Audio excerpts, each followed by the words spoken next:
एक दिलचस्प और मज़ेदार कहानी जो आपके बच्चों को सिखाती है कि दुनिया कितनी खूबसूरत और मुतनव्वे है। डोंकी राजा और उसके साथी जानवरों के साथ दुनिया की सैर करें।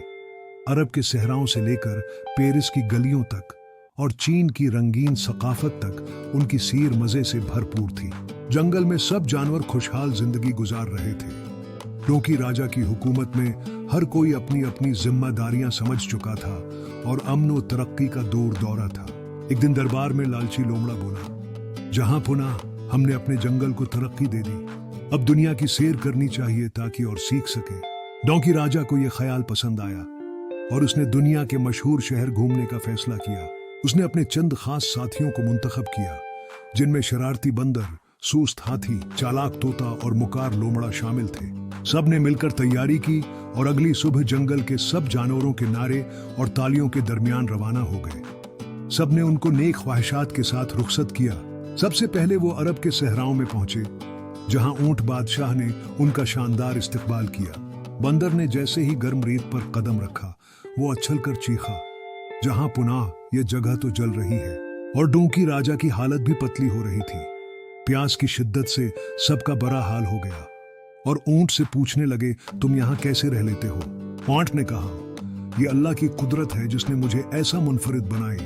ऊंट बादशाह ने उन्हें पानी के बगैर चलने का मुकाबला करने की दावत दी। चौस्त हाथी ने भी दौड़ने की कोशिश की, मगर पहला कदम रखते ही धड़ाम से गर्रा गावर सब ऊंट कहकाए लगाने लगे। अगली मंजिल पेरिस थी, जहां ईफल टावर ने सबको हैरान कर दिया। उसको देखकर गद्दे बादशाह ने कहा, हम तो सारी उम्र गद्दे के गद्दे ही रहे, इंसान देखो कितनी तारीकी कर गया।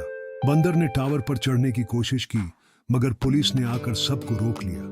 मगर वो शरारतों से बाज न आया तो चालाक तोते ने फौरन फ्रांसीसी जबान में वजाहत दी, हम जंगल के माजिज मेहमान हैं और आप लोगों की दुनिया देखने और सैर करने आए ही।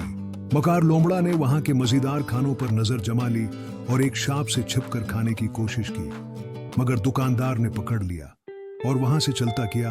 अगला सफर चीन का था। चीन पहुंचकर सब पांडा बादशाह से मिले और हाल दरियाफत की।